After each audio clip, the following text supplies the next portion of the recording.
గారిని నీచాతి నీచంగా ఒరే ఎంట్రీ తురే ఎంట్రీ, లోకేష్ బాబు గారిని నీచాతి నీచంగా ఒరే ఎంట్రీ తురే ఎంట్రీ, లోకేష్ బాబు తల్లి గారిని నోటుకొచ్చినట్టు మాట్లాడుతుంది.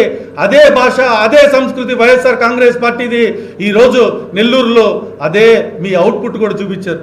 కాబట్టే ఈరోజు నెల్లూరు ప్రజలందరూ కూడా చెప్పు తీసుకొని కొట్టడానికి, ప్రత్యేకంగా మహిళలందరూ కూడా చెప్పు తీసుకొని కొట్టడానికి సిద్ధంగా ఉన్నారని చెప్పి తెలియజేసుకుంటా ఉన్నాం.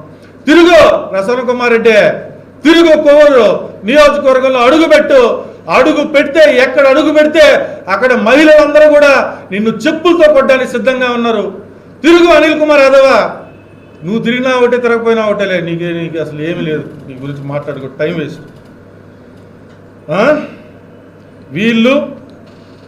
వీళ్ళు అంట మేము జైలుకి వెళ్తే టికెట్ వచ్చేస్తుంది,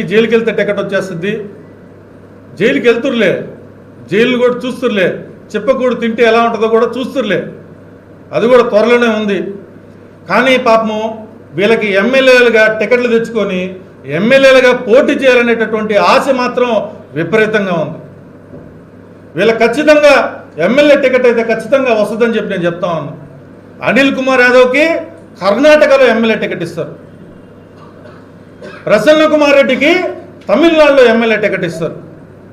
ఖచ్చితంగా వీళ్ళు పోటీ చేసి వీళ్ళ అవసరం కర్ణాటక రాష్ట్రంలో అనిల్ కుమార్ యాదవ్ అవసరం చాలా ఉంది, తమిళనాడు రాష్ట్రంలో ప్రసన్న కుమార్ రెడ్డి అవసరం కూడా చాలా ఉంది.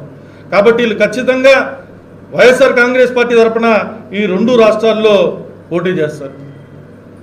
ఈ టపాస్ బాలు అనిల్ కుమార్ యాదవ్ ఒక చచ్చిన పాము రాజకీయంగా.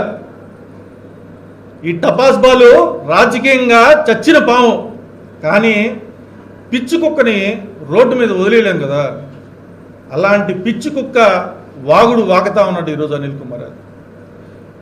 నీ లోపల నీ ఒరిజినాలిటీ 10 రోజుల తర్వాత బయటపడింది. మీరిద్దరు కలిసి డ్రామాలాడి వేమిరెడ్డి కుటుంబాన్ని వ్యక్తిగతంగా విమర్శించి మీ ఇంటి మీద మీరే దాడి చేసుకొని మళ్ళా దాన్ని నంగి ఏడుపులు, నంగి నాటకాలు, 420 చీటాకులు వ్యవహారాలు అన్నీ మీరే చేస్తా ఈరోజు నటన ఏ విధంగా చేస్తున్నారనేది ప్రజలందరూ కూడా చూస్తూ ఉన్నారు.